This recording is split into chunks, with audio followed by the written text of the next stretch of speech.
Le livre de l'Apocalypse a toujours représenté un vrai défi pour les exégètes. Pour nombre d'interprétations de ces images saisissantes et du symbolisme dont il a emprunt ont été proposées en fonction des idées préconçues de leur auteur sur l'ensemble du livre.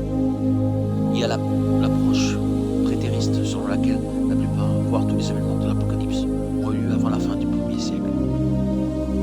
L'approche historiciste qui interprète l'Apocalypse comme un aperçu de l'histoire de l'Église des temps apostoliques à aujourd'hui.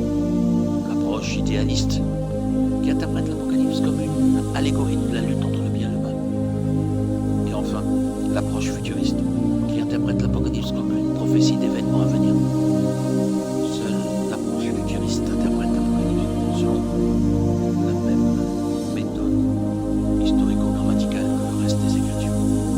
Elle correspond mieux aussi aux revendications prophétiques du texte lui-même. Apocalypse 1, 22, 7. En lisant le texte, Apocalypse 7, 4, j'entendis le nombre de ceux qui avaient été marqués de cette empreinte. Ils étaient 144 000 de toutes les tribus d'Israël. Rien ne permet d'interpréter le chiffre de 144 000 autrement que dans le sens littéral du nombre de Juifs marqués de cette empreinte. 12 000 de chaque tribu des fils d'Israël. Or, aucun texte du Nouveau Testament ne dit clairement que l'Église remplace Israël. Ces Juifs sont marqués, c'est-à-dire qu'ils sont spécialement protégés par Dieu contre tous les jugements divins et contre l'Antéchrist pour accomplir leur mission pendant la période de la tribulation.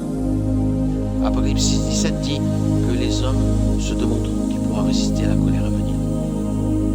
La tribulation est une période à venir d'une durée de 7 ans pendant laquelle Dieu va mettre en œuvre son jugement divin contre tous ceux qui l'auront rejeté et achèvera son plan de salut de la nation d'Israël conformément à la révélation accordée par Dieu au prophète Daniel 9, 24, 27. Les 144 000 Juifs sont donc en quelque sorte la première partie d'un Israël racheté prédit par la prophétie. Zacharie 12, 10, Romains 11, 25, 27. Leur mission sera d'évangéliser le monde après l'enlèvement et d'annoncer l'évangile pendant la période de la tribulation. Grâce à leur ministère, des millions de personnes, une foule immense que personne ne pouvait compter, de toute nation, de toute tribu, de tout peuple et de toute langue, mettront leur foi en Christ. Apocalypse 7, 9.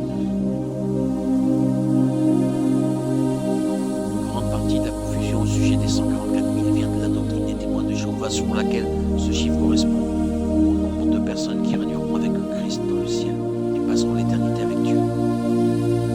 Les 144 000 ont ce que les témoins de Jéhovah appellent l'espérance du ciel.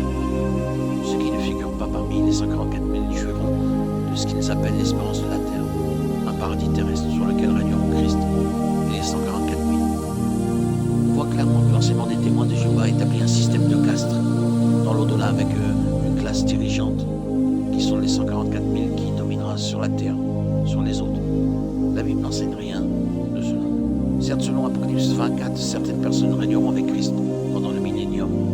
Il s'agit de l'Église des croyants en Jésus-Christ, des saints de l'Ancien Testament morts avant la première venue du Christ, et de la tribulation qui auront accepté Christ pendant la tribulation.